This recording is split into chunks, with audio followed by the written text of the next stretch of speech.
Hey guys, Bryson here, and if you guys know anything about this channel, well, most of the content here is based on millennial money, reacting to other people spending money. However, the CEO of Millennial Money also does videos every now and then, and the whole idea is basically this guy went from broke to a millionaire in 5 years. However though, for this video, the whole idea is, well, Tommy, how do you basically get financially free if all you make is 70K and you want to get there in 10 years, okay? And by the way, when I was in college, I remember sitting down, I was like, okay, so I'm going to be an accountant.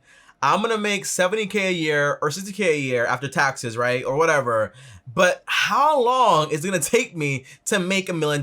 You know, my math said it was going to be like around 16 years or something like that. I was like, you know, maybe I don't want to do this, okay? It's going to take me way too long. And by the way, I did not even adjust for my bills, having kids, having a wife. No, it was just like me getting money and just throwing it in like a safe or whatever, okay? So I'm interested to see exactly what this guy's entire strategy is as far as how do you basically retire with a 70K salary. My guess is going to be this. The answer is you really don't, okay? You invest a lot of your money, yes, you build it up, and then it gives you freedom. By the way, you also get out of debt and all that extra stuff, but then it gives you freedom to basically say, hey, I don't have a house payment anymore, my cars are paid off, I have investments pay me passive income. Now, whatever work I actually do is because I basically enjoy it, but I don't really need to work if I don't want to. But let's hear exactly what the CEO of Millennial Money actually thinks. And by the way, if you guys are new here, I post videos every single day. So also subscribe and hit the bell so you're notified. On top of also destroying the like button. I think a vast majority of Americans can retire in 10 years or less if they're making at least $70,000 per year. Now, by the way, retirement is different for everyone else. You know, the movie retirement is basically, well, I'm retired, I'm gonna put my feet up and I'm never gonna work ever again. You know, that's not real life. You know, people usually die after retirement. I don't ever want to retire. So basically, real retirement is, hey, I can work if I want to work. In my perspective, that's the idea. And people think you need millions of dollars. You really don't. You don't need that much money Per year. You can retire on a 70K salary in 10 years. I'm assuming this does not include taxes and everything like that. If you want to retire in 10 years or less, the number one thing that you need to do is just get creative with your money. And so Interesting. The important thing here is to... I think the best thing to do first is get a handle on your money. Like have a budget so that way you know where your money is flowing through. Realize that saving is not a sacrifice, it's an opportunity. And I like that a lot. Saving is not a sacrifice, it's an opportunity. That's awesome. I like that a lot. You know, people have like the scarcity mindset when it comes to saving. I don't want to save. If I save, I want to... By the way, this video got a lot of dislikes. 900 dislikes, only 2.2K. What's the problem? Well, I haven't finished the video yet, so let's find out. And so you're gonna have to live a little bit differently than most people in order to make this happen. Yes, sir. Yes, sir. You know, the big thing is basically people are always upgrading their lifestyle according to their income to the point where it's always almost paycheck to paycheck. So if you go for making $20,000 a year and you're living just fine, well, when you make 50, you want to upgrade your apartment, upgrade your car. So now you're back up to a 50K living style. If you make 70K, well, then you want to upgrade your apartment, upgrade your car, buy other things out there, go traveling more often. Again, you keep upgrading, upgrading. But in reality, you don't own anything. You want to stay the same. Keep your bills the same. Grab that money you invest in. Not just save it, but also invest it. Step one, find ways to save big. Okay. The biggest savings are going to come from basically, at least in America, we're going to come from 4 places like shelter, utilities, food, and also lastly, transportation. Try not to borrow or any of these things, okay? You can rent for a while, but eventually you want to buy and own. And don't rent something that's like more than half of your income. It's stupid. Live in the least expensive apartment that yes. you can. Get roommates, house yes. hack. Buy a 2-bedroom apartment or 3-bedroom and yes. rent out the other rooms to keep your housing expense as low as possible. The thing is that people are so fancy. You know, people are so fancy these days. The whole thing is like, well, I want to have X amount of rooms, or I want to live by myself, or I just want to live next to the city. The restaurant is right down there, all this stuff. You're paying a massive premium, okay? And sometimes just because you can doesn't mean you should. So I'd rather, for example, live in this little bedroom right here, then move, for example, to Puerto Rico in a 2-bedroom apartment, not even in the fancy area, and just save up all of my money. Well, not save, more like invest. So like in 4-6 years, everything is solid. If you can cut your housing expense from $2,000 to maybe $600 or $700, that's a big difference. It's a big difference. I've seen people with apartments that cost $3,500 and there's like a one person there. It might be a studio, by the way, depending on where you live. New York it's ridiculous. which is actually pretty easy to do with roommates in a vast majority of cities. Yeah, it depends also the city and also the quality of people, because you know it's kind of like a testing ground. You got to go through some people. You'll probably have some bad roommates here and there. Where we actually live here, the rent here is $1,300.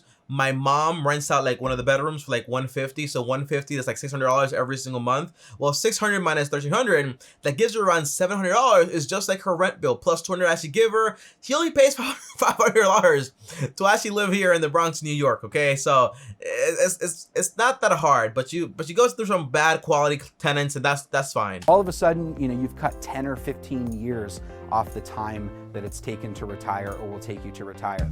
Yeah, because the key is, he didn't say that here, but the key is whatever money you save is for investing, not to go out there and go traveling or whatever. That's not what you want to do it for. So whenever you save money by doing something that you're like saving money at, like whether it's like housing or whatever, grab that money and you invest it. I like this advice, man. Where is the bad advice coming in here that deserve all these likes? Step 2, start a side hustle or several. Okay. The next thing is, if you're making $70,000, the one as a salary. Remember, so that's basically like a 9 to 5. So you are working for 8 hours. You still have another 4 to 6 to 8 hours to go out there and basically, hey, I'm gonna side hustle something else, whether it's a business, whether it's Uber Eats, whatever it is. Making an extra $20,000 and investing that money, that's more than the average person does. So if you invest like 40% of your salary plus like all you make from a side hustle, you're gonna get there a lot faster. A lot faster. Again, it's sacrifice though. One thing that I recommend that you do is go out and just try to make a little extra money. Part of the game. You don't have to go crazy. You don't have to go out and try to make an extra $10,000 or more per month.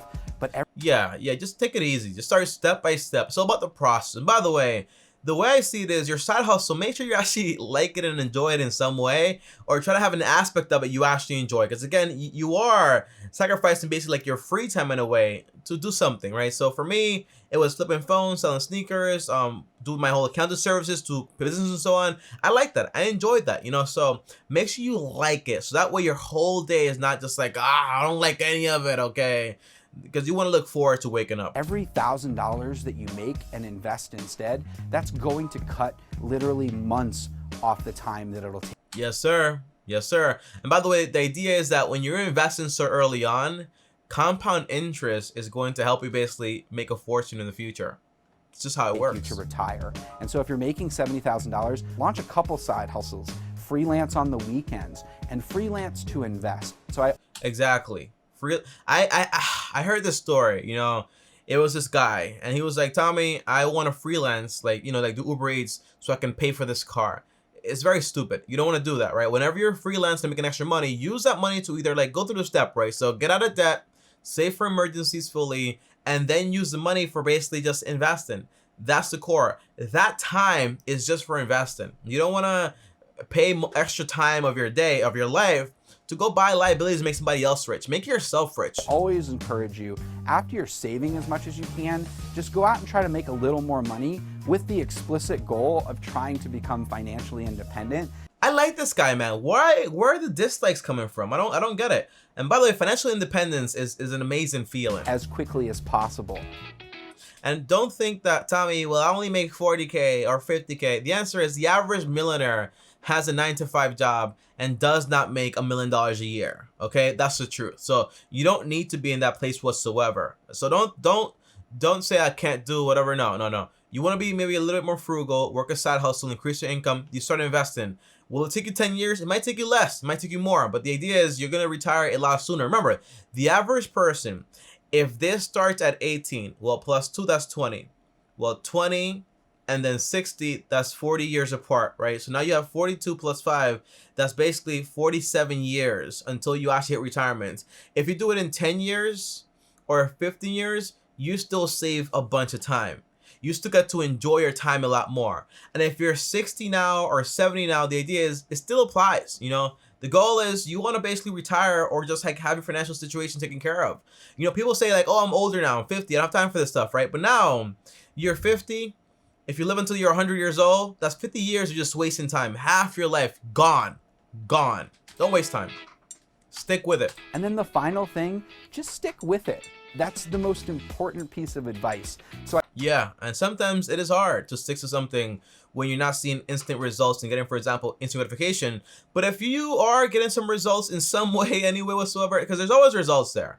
They might not be as big as you want it to be, but the answer is you keep going and you keep shooting for it and you stay motivated because you know exactly what you want to get. In this case, financial freedom. But the side hustle might be, hey, I want to replace my job or whatever it is, right? So you got to stick to it. I see a lot of people that get really excited and they're like, oh my gosh, I'm going to go out and become financially independent. I'm going to It's tough. It's tough. retire early. And that's why only 3 to 10% of people actually do it. You know, it's tough. It's tough. It's a lot of sacrifice. You know, he says opportunity, but it is a lot of sacrifice when you say, hey, Tommy, you want to go out? No, I can't. I'm broke. You know what I'm saying? But you have more money than your whole team or whatever, you know? So you got to keep investing. Invest. And you got to make those sacrifices if you want to get to where very few people actually get to. And then you check back in with them like 90 days later and they're no longer doing it. Yeah. Yeah. It's not instant. It's not instant. When you say 10 years, 10 years is a long time. 10 years is approximately 3,650 days. So think about that for a second. I think my math is correct there. Yeah, I think it's 3,650 days or 65 days. It's a long time when you think about it, right? It's a lot of hours you're spending on this goal. A lot of no vacations, a lot of no eating out like crazy, a lot of saying no to fast internet, a lot of no saying to upgrading your iPhone every single year, right? So it's more, I try to focus on what I can do and what I, instead of focusing like, hey, what I can't do. So I can buy a Toyota Corolla, right? That's my focus. I'm not focused on, hey, I can't buy a Lambo right now. Not my focus, you know? So focus on what you can do. It make you a lot happier in life. But this is one of those things where it can actually get pretty fun and it can get really addictive. And yeah. So the thing is, once you start saving and you go from saving 5% to 50%. Yeah. People say 10% is the rule, but when you get to 50%, it's like half of everything I make is mine to keep. That's a big statement, okay? Half of everything I make is mine to keep. No. Everything you make is not yours to keep. You have rent, utilities, groceries, transportation, you have taxes, you have all the stuff. That's not yours to keep, right? But whatever else is left, if you can say, I have 50% left and it's mine to keep, and I'm going to go ahead and invest it and make me more money for my future. It's a big difference. It's a big difference. Just look at your bank account. 7,000. Okay. And by the way, just so we know here, if you make 70K after taxes, right? Half of that is 35K. Multiply by 10, that's 350K, right? But if you're growing it at 10%, well, let's just have some fun here and type in compound calculator and just go over here and let's just use this. I don't know, it keeps blocking this stuff and I don't know why it blocks it, but let me just put in my password to unblock this. I unblocked it like 50 times, so it keeps doing it again. Let me just go back here. All right, so let's go back to compound interest calculator right here, right? Let's click right here, the money chimp one. Here it is. Okay, let's watch this right here. If you're investing with $0 now, but you're doing $35,000 annually, which is a lot of money, by the way, half your salary if you make 70K, you give it 10 years to grow at a 10% return, you would have somewhere around $613,000. It is a lot of money, okay? And if you think about it, the goal is you don't just want to be investing, but you also want to be saying, hey, when I buy a home, make sure it's cheap so I can pay it off early on a 15-year mortgage. So if by 10 years you have no mortgage anymore or any of that stuff, it's a whole different story. So it makes a lot of sense, man. So far, I don't know what's so wrong about this guy, but you know, I like him. I like him so far. The plan is not bad. Out every day for 5 minutes. That's what I did. Check-ins, loan, mortgage, line of credit, family check-ins. That is not like the best thing ever. Try not to borrow money unless it's for a house or something like really important. And you're going to start seeing your money grow. And that's all the motivation that you're going to need. I promise you. I agree. You know, one of my biggest things was, I did this because I read in the book, it's called The Richest Man in Babylon. And he said, Tommy, you got to save your money in your wallet or in an envelope. And I was like, why would I do that? So stupid. No, because you start to see that money grow. to the point where it can't fit in your wallet anymore. It can't fit in an envelope, and you get very proud. You're like, wow, wow, what? But when you see, for example, in a bank account, you're like, it's just it's a digit, whatever, right? Where all my zeros. But when you see it in hand, all that money right there, it makes a big difference when it comes to motivation. A lot, honestly. And then it becomes like a game where you're like, oh my gosh, this could actually be possible. Yeah, I do see finance like a game. It's just all a game. It's a game of money. It's a game of life. It's a game of odds, all that stuff. It's a game. Even if it takes you 12 years or 15 years, you've still retired early. The average retirement age is between 62 and 65. Yeah, you retire 47 years early. And that's what I'm saying though, but you need a better plan than just like saving up a lot of money, right? It's also, for example, making sure you're debt free before you start investing. Saving for emergencies while you invest 5-10%. Once you're done with the emergency fund, fully funded, you can start investing maybe like 10-20% of your income. And once you buy a home and a 15-year mortgage following the 30% rule, so that house does not exceed 33% of your monthly expenses combined with all the expenses of that house, the answer is you pay it off fast in like 10 years or like 8 years by putting extra money towards the mortgage. But when you do that and you've also been investing, you have a lot of money, but you also have no crazy expenses anymore. So if you want to retire right there and just like go to a different job, you can if you want to, because again, your biggest expense, shelter, is taken care of. The point of retirement, the way I used to do it was basically, I wrote down all of my bills, and I was like, how can I get somebody else to pay for this bill right here? Start off with my haircuts first, and then everything else, and then you just like keep investing. Before you know it, your investments are paying for all your little bills, and that's how I started. It's all about momentum. In this case, in the United States. So no matter when you're starting, if you can do it even in 15 years or less or 20 years or less. Yeah, it's a big difference. It's a big difference. And by the way, back to the calculator here, if you were to do it, for example, in 20 years, the answer was 2.2 million. 15 years, the answer would be somewhere around like what, 1 million? Yeah, 1.2 million. But remember though, right? This is we're talking about 15 years of a lot of sacrifice. That's why I rather, for example, enjoy my life also while I'm doing this whole thing. So I'm not gonna be investing like half my income, if I make 70K, maybe, yeah, right? Because you probably can if you live like very frugally. But I'm also like trying to buy this home to lower the expenses as fast as possible. So basically I can enjoy my life a lot faster. That's a whole lot more time you have to do whatever you want. That's awesome, guys, and I'm gonna give this video a like. And before I leave, I want to see the comments here. How to retire in 70K. Guy, make more than 70K. How to retire in 10 years. Start a side hustle. Or he's like, so the whole video is I think people don't understand it, man. I get it though, right? You could do it with 70K like I showed you, but the answer is if you can make extra money, use your time to make extra money. If you're working 8 hours and you want to do something that nobody else can do, like usually does do, you gotta do more than the average person does do, obviously. So a side hustle, it does make sense, but I think people got mad because basically a side hustle is a part of the whole game here. But I enjoyed this video. I had a lot of fun with it, okay? But guys, comment down below. Do you agree with this guy? Do you agree with me? Comment down below, let me know. I'll see you tomorrow. Thanks for watching. And by the way, these have become one of my favorite videos to actually do. Actually, just like watching something, telling you guys my raw thoughts, and then reading the comments that you guys actually leave. So comment down below and let me know any of your thoughts, and I'll get back to you, okay, guys? I'll see you guys tomorrow. Thanks for watching. As always, like, subscribe, hit the bell, shit notified. And on top of that, also destroy the like button. I said that twice already. Also, if you want to call me, well, join me on my third channel, Bryson. I take calls there from Monday to Friday. And also, if you want to DM me, well, join me on Instagram at Tommy Bryson. And by the way, I only have one Instagram, and that is Tommy Bryson. No other way to spell my name except just Tommy Bryson. So don't get scammed over there. On top of that, I'll see you guys tomorrow. Thanks for watching. And as always, peace. One video here and my face right here. Click it. See what happens. Peace out.